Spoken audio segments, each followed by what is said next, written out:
Sir చాలా మంది real ఎస్టేట్లో ఇన్వెస్ట్ చేయాలి అని అంటే ఒక ఒక ఒక సేయింగ్ అంటారు అనుకోవచ్చు దాన్ని. మనకి కొనేటప్పుడేమో అది ఉంది ఇది ఉంది అని చెప్పి చాలా ఎక్స్పెక్టేషన్స్తో కొంటాం, కానీ దిగి అమ్మాక మనం అమ్మాలి అనుకుంటే ఒక్కడు కూడా ముందుకు రాడు కొనడానికి అనేది. అంటే ఇన్వెస్ట్మెంట్గా చూసే వాళ్ళకి ఇది హెల్ప్ అవుతుందా అన్నది నా క్వశ్చన్. ఎగ్జాక్ట్లీ అండి. ఇప్పుడు చాలామంది ఎట్లా చేస్తుంటారంటే ఇన్వెస్ట్మెంట్ రెండు రకాలండి. Customer mentality, investor mentality. Customer mentality ఏంటంటే అన్ని డెవలప్మెంట్స్ వచ్చిన తర్వాత అందరూ కొంటున్నాను నేను వెళ్ళి కొనుక్కుంటే ఇది కస్టమర్ మెంటాలిటీ. సో హైప్లో కొనుక్కుంటారు, తర్వాత అన్ని డెవలప్మెంట్స్ అయ్యి స్టాగ్నెట్ అయిన తర్వాత మళ్ళీ అమ్మడానికి ఆ రేట్ రాదు.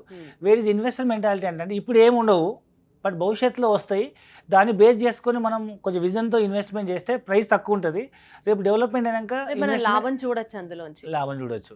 సో ప్రజెంట్ ఇప్పుడు ఐటెక్ సిటీలో కొనేవాళ్ళు, గచ్చిబౌలిలో కొనే వాళ్ళు అందరూ ఇప్పుడు కొనేవాళ్ళు కస్టమర్లు, 15-20 సంవత్సరాల క్రితం కొన్న వాళ్ళు ఇన్వెస్టర్స్. ఇప్పుడు నేను చెప్తున్నట్టు జూకల్ రైల్వే స్టేషన్ రాకముందు కొనేవాళ్ళు ఇన్వెస్టర్స్, వచ్చిన తర్వాత కొనేవాళ్ళు customer. So think about your self. మీరు కస్టమర్గా ఆలోచిస్తే నేను చెప్పిన మాట అన్ని విని జూకల్ రైల్వే స్టేషన్ టర్మినల్ వచ్చిన తర్వాత అన్ని డెవలప్మెంట్స్ అయిన కొనేవాళ్ళు కస్టమర్లు. అప్పుడు వాళ్ళకు పెద్ద అప్రిషియేషన్ ఉండకపోవచ్చు, స్టాగ్నెట్ అయిపోతుంది.